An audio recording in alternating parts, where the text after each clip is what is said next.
মনে হয় তো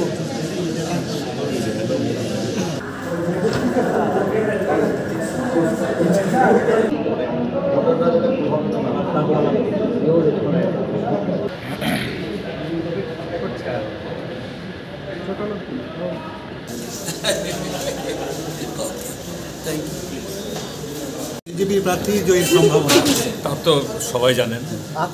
এটা তো মানে প্রিসাইডিং অফিসারও গণতে হয় না, আমাদেরও হয় না, কিন্তু এটা পলিটিক্যাল ভোট। আমরা এই ভোটে কন্টেস্ট করছি, এটা শুধু জয় পরাজয়ের জন্য না। যে ভারতীয় জনতা পার্টি তাদের যে মতাদর্শ, রাজনৈতিক কর্মসূচি, আমরা বামপন্থীরা তার বিরোধী। কাজে এই জায়গায় এই রাজ্যসভার ভোট আমরা জানি তার পরিণাম কী হবে। এতে আমাদের বিন্দুমাত্র কোনো নেই যে দুর্বলতা বা সেরকম নেই যে এতে অন্যরকম কিছু ফলাফল হবে। কিন্তু সামগ্রিকভাবে ভারতীয় জনতা পার্টির যে তাদের যে নীতির বিরুদ্ধে আমাদের যে লড়াই, এই ভোটে দাঁড়ানোর মধ্য দিয়েও তাদের প্রার্থীর বিরোধিতা করার মধ্য দিয়েও আমরা এটাকে জনগণের সামনে যে আমাদের যে কী বলে স্ট্যান্ড, এটাকে মেনটেন করার জন্য আমরা এটা করছি। এবং আমরা দাঁড় করিয়েছি একজন প্রার্থীকে যিনি আমাদের দেশের সবচেয়ে পশ্চাৎপদ নাজুক এই অংশে মানুষের প্রতিনিধিত্ব করেন।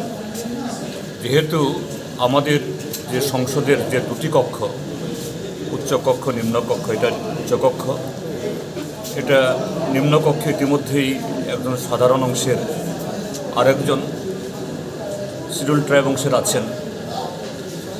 যে উচ্চকক্ষে এই রাজ্য থেকে একজন যে তফসিলি অংশের প্রতিনিধি পাঠানো যায় কিনা, এটাও রাজ্যের জনগণের কাছে আমাদের যে তাদের পাশে আমরা আছি এই বার্তা দেওয়ার জন্যই আমাদের পদক্ষেপ। কংগ্রেস ভোট বয়কট, এটা কংগ্রেসের ব্যাপার। কংগ্রেসের রাজনীতি, তাদের সাথে আমাদের তো পলিটিক্যাল অ্যালায়েন্স হয়নি। গত নির্বাচনগুলোতে সিট অ্যাডজাস্টমেন্ট হয়েছে। সর্বভারতীয় ক্ষেত্রেতেও যে ইন্ডিয়া জোট, এটা নট এ পলিটিক্যাল অ্যালায়েন্স, এটা পলিটিক্যাল, এটা একটা সিট অ্যাডজাস্টমেন্ট।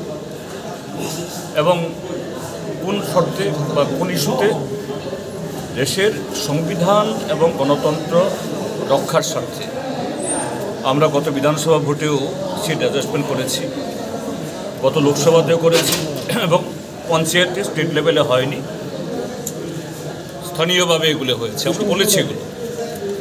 এখন কংগ্রেস এই নির্বাচনে তাদের স্ট্যান্ড তারা নিয়েছেন, আমাদের তো বলার কিছু নেই। জনগণের কাছে ভারতীয় জনতা পার্টির মধ্যে তাদের নেতৃত্বে এখনও বলেন দেশে গণতন্ত্র নেই, সংবিধান বাঁচানো হোগা, রাহুল গান্ধী বলে থাকেন।